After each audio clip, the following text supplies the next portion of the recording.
अच्छा, तो अगर आपको मार्केट्स में इंटरेस्ट है या इन्वेस्टिंग में इंटरेस्ट है या आपने कभी रिस्क मैनेजमेंट शब्द सुना है और सोचा अरे ये तो बहुत ही इंटरेस्टिंग लगता है, तो आपने ये दो नाम जरूर सुना होगा, CFA, FRM। और सच बताओ तो बहुत लोग इन दोनों को एक ही चीज समझ लेते हैं, पर ऐसा नहीं है, बिल्कुल भी नहीं है। तो चलिए इसे सही तरीके से समझते हैं। इसके पहले कि आगे बढ़े, एक छोटी सी बात शुरू करने से पहले, अगर आपको ये वीडियो देखने के बाद अपनी सिचुएशन के हिसाब से बात करना चाहो कि मुझे क्या करना है, तो हमारा नंबर स्क्रीन पर है, पूरे वीडियो में रहेगा। आप जब चाहो तब कॉल कर सकते हैं, कोई प्रेशर नहीं है, बस मैं आपको बताना चाहता था। अच्छा, तो बिल्कुल आसान भाषा में शुरू करते हैं। CFA यानी चार्टर्ड फाइनेंशियल एनालिस्ट। सीधी बात कहें तो ये उन लोगों के लिए है जो ये तय करना चाहते हैं कि पैसा कहाँ लगाया जाना चाहिए, या क्या ये स्टॉक ऊपर जाएगा या नहीं, एक अच्छा पोर्टफोलियो कैसे बनाया जाए, किसी की सेविंग्स कहाँ लगाने से ज़्यादा समझदारी होगी। तो ये है CFA। थोड़ा ब्रॉड है, मतलब पैसे को अच्छे से बढ़ाने की बात यहाँ पर होती है। दूसरी तरफ FRM यानी फाइनेंशियल रिस्क मैनेजर, इनका काम अलग है। सच कहूँ तो ये उन लोगों के लिए है जो पैसे को बचाना चाहते हैं, बढ़ाने की बात नहीं बल्कि बचाने की बात कर रहे हैं। जैसे यहाँ क्या गलत हो सकता है, अगर कल मार्केट क्रैश हो जाए तो बैंक को कितना नुकसान हो सकता है, और ये सब होने से पहले कैसे इस चीज़ को समझा जा सकता है कि इन चीज़ों को रोके। ये बहुत ही नैरो है, ज़्यादा स्पेशलाइज्ड है, पूरी तरह रिस्क के बारे में है। तो सबसे आसान तरीके से कहूँ तो CFA पैसे को अच्छे से कैसे बढ़ाए इसके बारे में है। FRM पैसे को बर्बाद होने से कैसे बचाए, यही असली फर्क है। अब बात करते हैं समय के, क्योंकि इस बारे में कोई ईमानदारी से नहीं बताता। CFA में 3 लेवल होते हैं, मतलब 3 अलग अलग एग्जाम। अगर आप तेज हैं, पहली बार में लगातार पास कर लेते हैं, तो लगभग 18 महीने से 2 साल के आसपास आप CFA के एग्जाम्स क्लियर कर लोगे। ये सिर्फ एग्जाम पास करने की बात नहीं है, एग्जाम पास करने से आप चार्टर होल्डर नहीं बन जाओगे। इसके लिए आपको 4000 घंटे का रिलेवेंट वर्क एक्सपीरियंस भी चाहिए। ये बात खुद CFA इंस्टीट्यूट कहता है, उनकी अपनी वेबसाइट पर लिखा हुआ है। तो असल में उनके अपने आंकड़े कहते हैं कि इसमें 4 साल से ज्यादा का वक्त लग सकता है। जब आप ये सब जोड़ लेंगे तो 2 साल नहीं, 4, ठीक है। और FRM स्ट्रक्चर में थोड़ा सा आसान है, इसमें 2 पार्ट्स होते हैं, पार्ट 1 और पार्ट 2। पहले में 100 सवाल होते हैं और फिर 80, 4-4 घंटे का हर एक पार्ट होता है। और ख़ास बात यह है कि कोई भी बस पार्ट 1 के लिए रजिस्टर कर सकता है, कोई डिग्री नहीं चाहिए, कोई बैकग्राउंड नहीं चाहिए, कुछ भी नहीं चाहिए बेसिकली।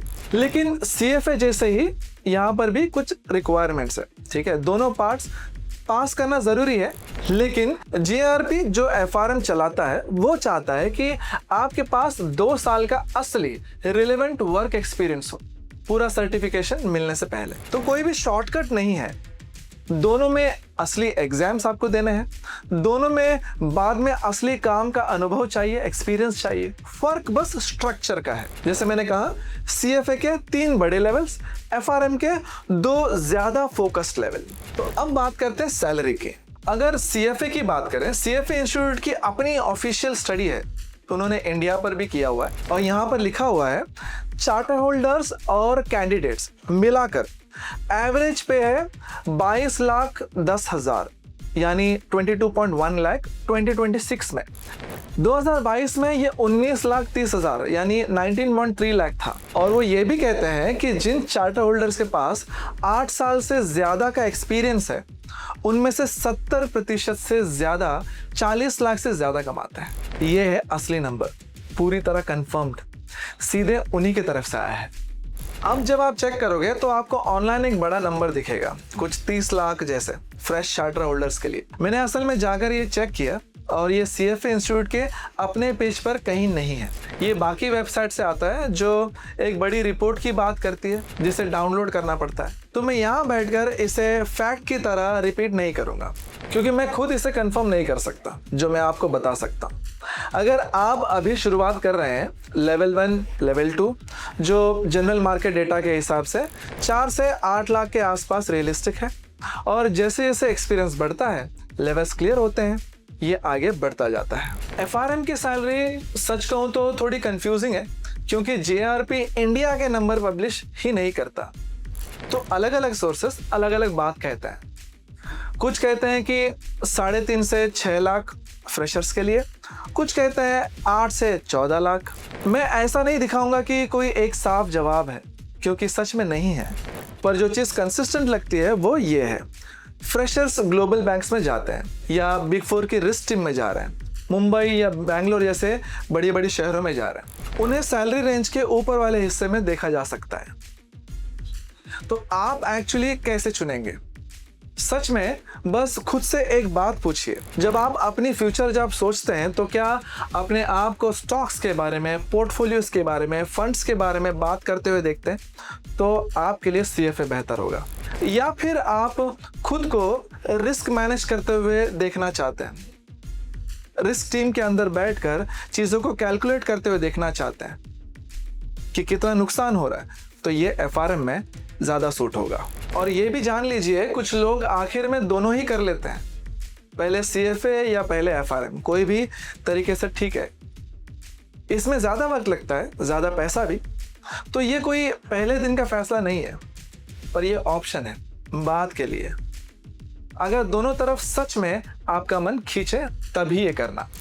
अगर इसके अलावा कुछ भी याद रखना है तो बस एक लाइन, CFA पैसे बढ़ाने का काम करता है, FRM उसे बचाने का काम करता है। कोई भी एक दूसरे से बेहतर नहीं है, दोनों बस अलग अलग काम के लिए बने हैं। वही चुनिए जो असल में उस जॉब से मैच करता हो, जो आप खुद को करते हुए देखना चाहते हैं, ना कि वो जो फैमिली डिनर पर कहने में ज़्यादा इंप्रेसिव लगेगा। और अगर आप ये बात करना चाहें कि आपका बैकग्राउंड, आपकी सिचुएशन के हिसाब से कौन सा रास्ता आपके लिए सही है, तो नंबर अभी भी वही है आपके स्क्रीन पर, पूरे वीडियो भर वही था।